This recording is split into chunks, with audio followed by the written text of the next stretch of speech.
Ada lagi kisah lebih lucu, yaitu kisah Nuaiman, dan kisah ini bukan fiktif. Abu Nawas sebagian ceritanya itu fiktif, tapi kalau kisah Nuaiman ini nyata. Saya punya kitab Mizahu Rasulillah, kitab membahas guyonannya Nabi. Nuaiman itu sahabat Ansor yang paling suka guyon. Dia juga suka mabuk, tapi dia sahabat Nabi. Setiap mabuk ya dihukum oleh Nabi, dicambuk oleh sahabat 80 kali. Sebab kalau mabuk itu hukumannya dipukuli, tapi Nuaiman tetap saja mabuk. Terus sukanya kalau ada makanan enak diberikan ke Nabi. Ketika si penjual makanan menagih Nuaiman mengatakan, "Ya Rasulullah, Anda ikut makan jadi harus bayar, jangan maunya makan saja." Begitulah perbuatannya. Nah, ini kemudian jadi dalil oleh Imam Ghazali dan Ahlus Sunnah. Para sahabat juga menyumpahi jelek Nuaiman dan berkata, "Betapa besar perbuatanmu yang mendatangkan laknat Allah.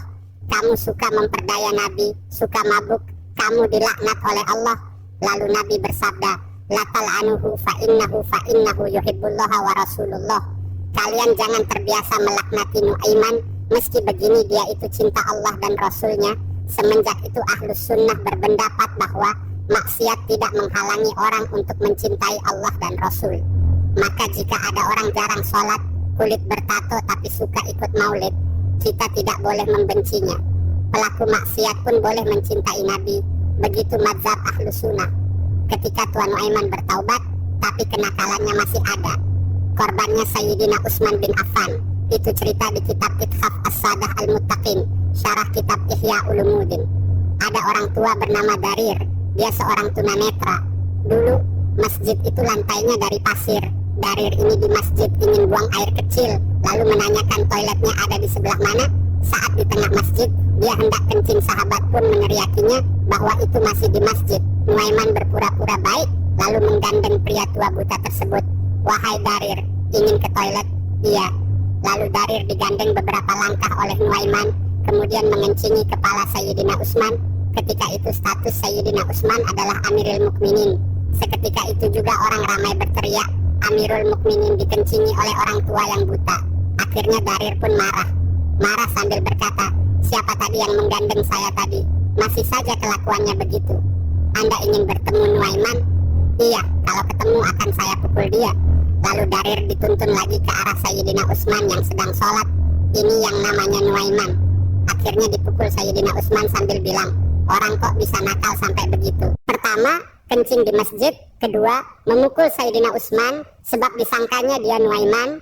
Jadi ketika sekarang ada orang alim menyukai orang lucu, ada orang suka maulid Nabi, tapi kulitnya bertato, jarang sholat, ya biarkan saja. Tidak sholatnya dosa, tapi suka maulid jangan dilarang. Jangan berkata, "Tidak sholat kok cinta Nabi." Tidak boleh. Jangan seperti itu. Tidak sholatnya itu salah, tapi cintanya kepada Nabi itu betul. Saya masih ingat nasihat ayah. Ayah saya itu suka membeli gorengan dan ngopi di warung. Kalau jajan di warung, terkadang pelayannya tidak menutup aurat. Terkadang ayah saya dikritik kiai karena hal ini. "Jadi kiai kok ke warung yang penjualnya wanita yang tidak menutup aurat?" Ayah menjawab, "Sudah bagus jualan pisang goreng, kalau jual diri malah repot." Begitu kata ayah, saya pernah dinasihati. "Begini menurutku asal yakin dia tidak zina, tidak menjual diri, berarti baik. Bagaimanapun dia menjual pisang goreng, jual teh, itu menunjukkan bahwa dia tidak suka mencuri dan ingin jualan yang halal mengikuti Nabi. Dapat rezeki halal dengan berjualan nasi pecel atau nasi goreng. Terkait dia tidak terlalu menutup aurat itu perkara lain. Jangan hanya karena auratnya tidak benar lantas mengharamkan dagangannya. Hanya karena auratnya tidak benar lalu dianggap haram baca maulid, nanti itu malah merusak semua. Kiai tidak ikhlas lalu tidak perlu mengajar. Nanti orang bisa bodoh semua. Kamu ingin mengaji tapi tidak ikhlas, akhirnya tidak perlu mengaji.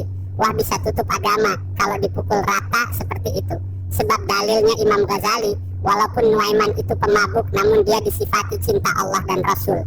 Padahal dia pemabuk, itu artinya maksiat itu suatu hal, cinta Allah dan Rasul itu hal yang lain. Zaman sekarang tidak bisa manusia sempurna. Kamu kalau cinta Allah harus perfect, harus sempurna. Tidak pernah maksiat, tidak pernah zina, mencuri, ghibah, tidak pernah makan yang tidak halal. Saya kasih tahu, di dunia yang halal itu tinggal satu saja, air hujan dari langit yang langsung kamu tampung dengan mulut terbuka, itu saja. Kalau lewat bak air, itu wadah buatan Cina, berarti kamu memperkaya Cina.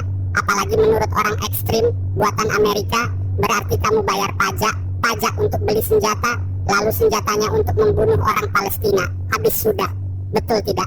Ini pedagangnya non-muslim, labanya untuk membangun gereja, berarti kamu ikut berkontribusi secara tidak langsung. Mau contoh apa lagi? Sajadah?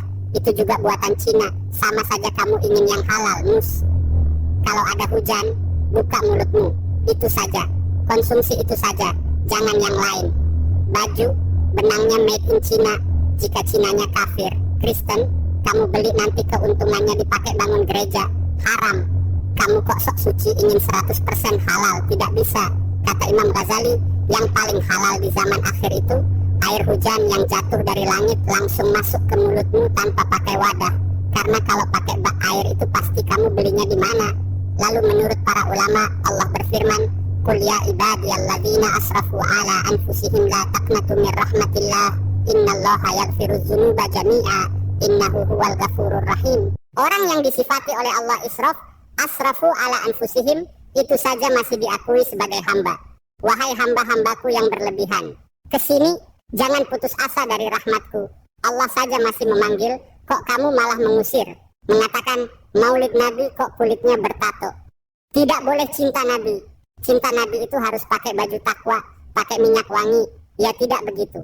Tidak ada syeher kalau caranya begitu. Saya tadi bercerita bahwa anak saya itu suka Habib Syekh. Jadi saya kalau ada syeher mania itu menonton, mengantarkan anak saya, beserta krunya itu yang joget. Saya ditanya orang, menurut Anda bagaimana Gus? Saya ini orang alim, tidak perlu ditanya. Saya tahu dalilnya preman boleh ikut maulid. Malah ada cerita di internet, entah ini benar atau tidak, tapi banyak kiai yang bercerita Sayyid Muhammad Alawi pernah mengalami kasyaf berjumpa dengan Rasulullah. Di situ ada sekelompok orang.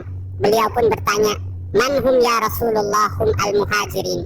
Kemudian ada sekelompok kedua, ditanyakan lagi, "Man hum ya Rasulullah?" "Hum al-muhajirin." Kemudian ada kelompok yang ketiga, dengan jumlah yang lebih banyak. Lalu Sayyid Muhammad bertanya, "Man hum ya Rasulullah?" "Hum ahlu Indonesia." Mereka adalah orang Indonesia, jumlahnya banyak sekali. Kata kiai yang berpidato, yang menceritakan kisah ini. Kenapa orang Indonesia paling banyak? Karena yang tidak sholat pun ikut maulid Nabi. Jadi orang dikatakan jelek itu saat dia perilakunya jelek tapi tidak bisa dicegah untuk menuju Allah dan Rasulnya. Buktinya Allah masih memanggil, "Qul ya ibadiyalladzina asrafu ala anfusihim la taqnatu min rahmatillah." Nabi pun ketika ada orang melaknati Nuaiman, beliau bersabda, "La talanuhu fa innahu yuhibbullaha wa rasuluh." Jangan melaknati Nuaiman, biar bagaimanapun dia cinta Allah dan Rasulullah.